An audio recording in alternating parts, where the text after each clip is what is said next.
Oke, Assalamualaikum warahmatullahi wabarakatuh. Salam sejahtera, semoga kasih sayang, keselamatan, dan keberkahan dilimpahkan kepada kita semua. Baik, kita ada pada sesi kelima. Materi kita terkait dengan alur produksi, di mana di sini ada pengenalan daripada alur tersebut, jalur alur produksi tersebut, dan juga desain tata letak daripada alur produksi tersebut. Untuk mencapai target, berarti dalam Kaizen kita harus menciptakan suatu one piece flow, satu aliran, ya. Berarti juga kita mendesain ulang suatu tata letak dan peralatan untuk memproduksi satu bagian pada suatu waktu dalam urutan yang benar dalam suatu operasi. Nah, kita gunakan di sini second pillar atau pilar kedua daripada total flow management sebagai produksi, ya. Di sini adalah aliran produksi terdiri dari 5 di sini, ya. Dari line and layout design. Di mana dalam alur ini, produksi ini, adanya penciptaan satu alur, satu bagian alur ini satu persatu dari bahan mentah ini ke produk jadi. Kemudian kita juga meminimalkan pemborosan pergerakan daripada operator itu dengan menggunakan garis-garis yang perbatasan garis dan juga standar pekerjaan yang sudah ditetapkan. Lalu kita juga melakukan suatu customisasi massal dengan adanya fleksibilitas untuk mencapai produksi kecil yang efisien dengan menggunakan sistem ini SMART, ya. Terakhir, penyederhanaan sebelum otomatisasi. Otomatisasi ini tanpa aliran adalah otomatisasi yang disebutkan di sini yang mengantisipasi daripada otomatisasi tanpa aliran itu juga disebut sebagai otomatisasi yang berlebihan, ya. Jadi harusnya suatu otomatisasi memiliki suatu alur, ya. Otomatisasi yang baik adalah otomatisasi yang harus memiliki alur, ya. Kemudian one piece flow ini mencapai target menciptakan suatu one piece flow ini berarti kita mendesain ulang tata letak peralatan, tata letak ruang dan peralatan untuk memproduksi satu bagian pada satu waktu dalam urutan yang benar atau dalam urutan operasi yang benar. Tujuannya adalah untuk mencapai keadaan gerakan yang terus-menerus dari bahan mentah sampai menjadi produk jadi tanpa berhenti selama proses tersebut atau selama proses pembuatan. Dan semua sumber daya manufaktur perlu diatur ulang untuk menambah nilai, mengubah operasi, dan juga bila perlu menghilangkan melalui desain juga semua operasi yang tidak memiliki nilai tambah. Nah, di sini kita lihat saya memberikan beberapa persentase di sini, mulai desain jalur tata letak kurang lebih 50% kita lakukan, pembatasan garis, pekerjaan standar, SMART, dan terakhir adalah otomatisasi dengan biaya rendah. Ini merupakan 5 domain perbaikan. Dan kata kunci di sini adalah pergerakan material yang berkelanjutan. Salah satu tujuan utamanya Kaizen ini melakukan pergerakan yang berkelanjutan tersebut, ya. Domain pertama kita bahas di sini desain jalur dan tata letak. Parameter desain yang paling penting untuk suatu jalur bekerja adalah take time di sini, ya. Ini didefinisikan sebagai perkiraan siklus permintaan pelanggan dihitung sebagai rasio antar waktu operasi, lini operasi, dan jumlah permintaan untuk periode tertentu.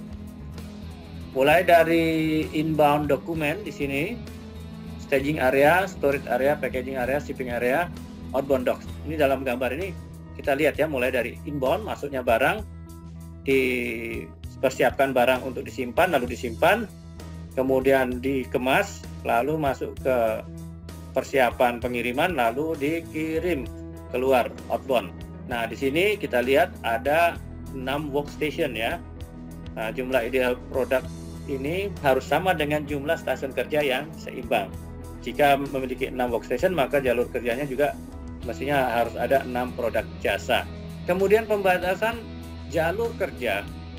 Pembatasan jalur kerja di sini kita lihat dalam domain perbaikan kedua, mendesain ya bagian-bagian itu harus ada batas kerjanya, mulai dari loading unloading di sini contohnya, bongkar muat, resepsi dulu ya, penerimaan booking, lalu penyimpanan, kemudian pengambilan barang, lalu untuk penghantaran barang. Nah, masing-masing daripada ini harus punya batas jalur kerja sehingga mereka dalam bekerja ini lebih fokus. Pekerjaan standar atau standar bekerja ini merupakan domain perbaikan ketiga. Perlunya pengembangan standar yang mewakili metode kerja yang paling kita kenali saat itu atau yang paling kita lebih dilakukan, yang lebih terbiasa ya. Nah, di Toyota ini, pekerjaan standar yang di Toyota ini berarti kita melakukan meminimalkan pergerakan pekerja. Merupakan bentuk yang sangat mendasar dari peningkatan pekerjaan yang dapat dicapai untuk bekerja dalam situasi apapun. Ini tujuannya agar operator dapat bekerja dalam satu garis aliran atau jalur itu yang sudah ditentukan dengan batas garis bagian yang dioptimalkan tadi saat sedang benar-benar fokus pada penambahan nilai dengan menggunakan gerakan terpendek dan semudah mungkin. Itulah standar yang akan dilakukan. Lebih efisien bekerjanya, lebih efektif. Mereka akan bekerja dengan sangat singkat dan gerakan itu mencair ya sebagai gerakan yang mengalir tanpa tekanan sama sekali dan mengalir bersama dengan materi. Sedangkan SMAT, ini domain yang keempat ini, konsep penggantian cepat dari satu produk ke produk berikutnya bertujuan mencapai jalur pengaturan nol dan mesin. Jadi maksudnya di sini kalau zero setup ya di sini sebutkan ya,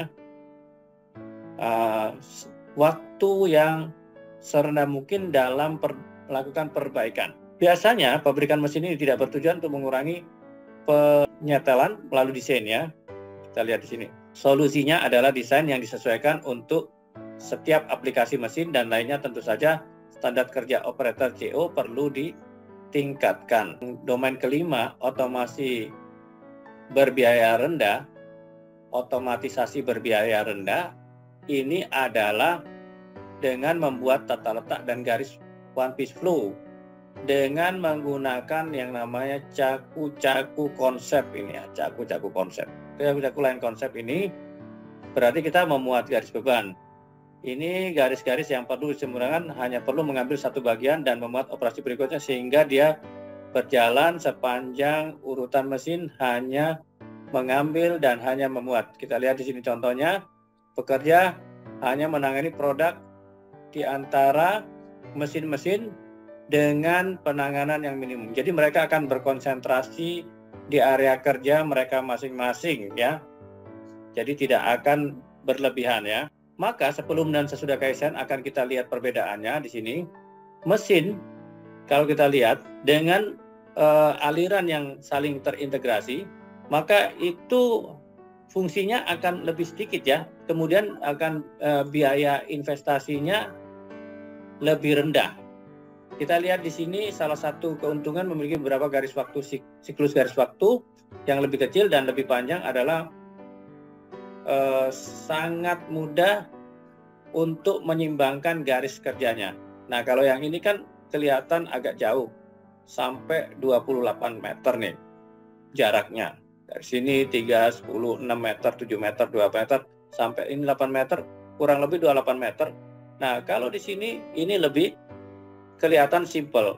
Jarak dari sini cuma 4,5 meter, jadi jarak di sini cuma 5,9. Jadi kelihatan lebih sederhana, lebih efisien ya. Ini sangat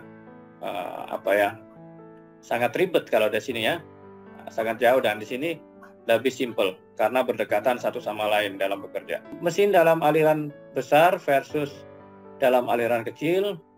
Nah, Sojinka di sini digunakan merupakan tata letak garis yang fleksibel sehubungan dengan jumlah pekerja yang dapat bekerja di jalur tersebut.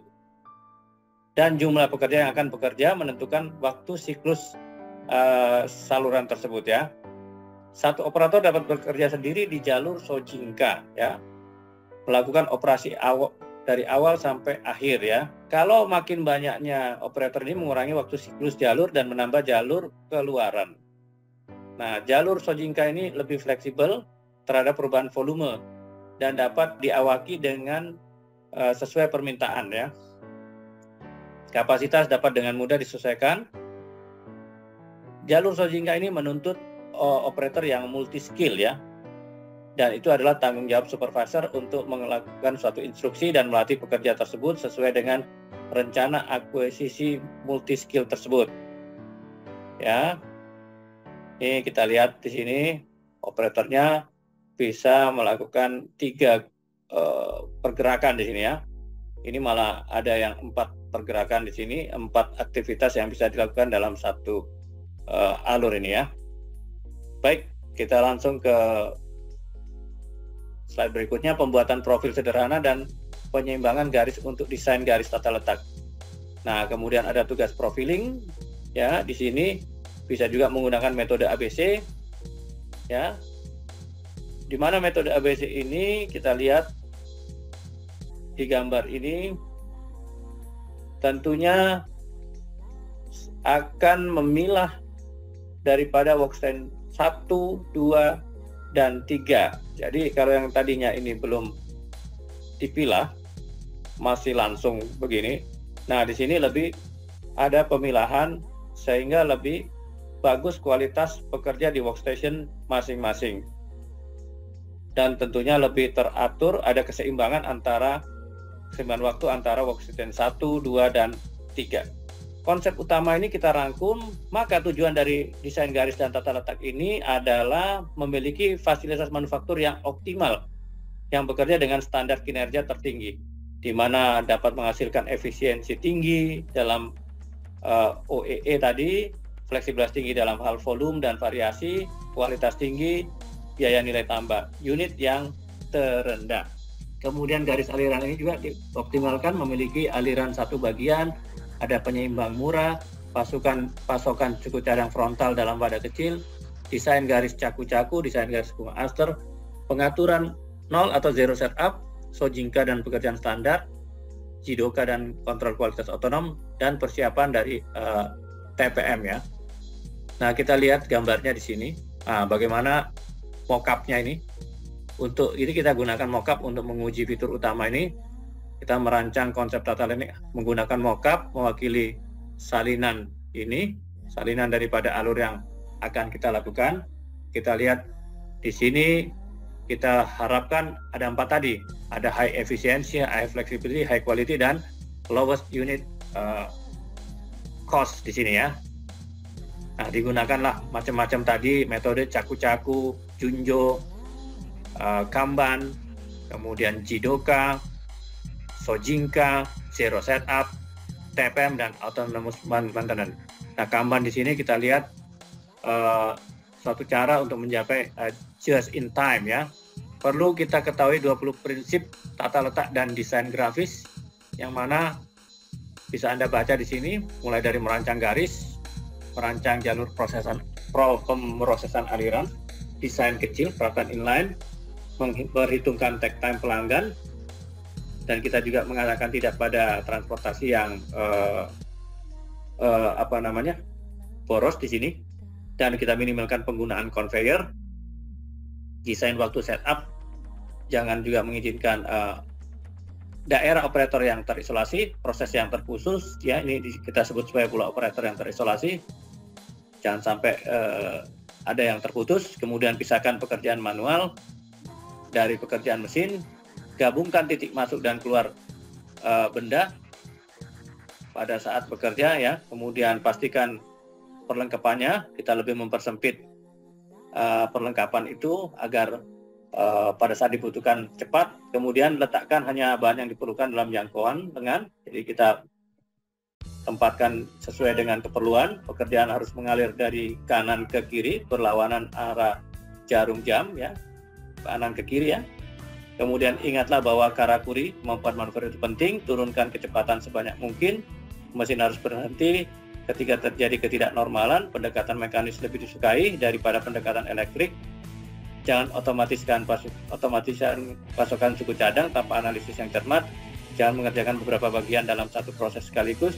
Simulasikan peralatan baru sebelum memasangnya, dan atur tata letak berdasarkan proses dan jaga kebersihan daripada bangunan atau dinding. Demikian yang saya bisa sampaikan untuk sesi 5. Arigato. Sayonara untuk sesi 6 nanti. Oke.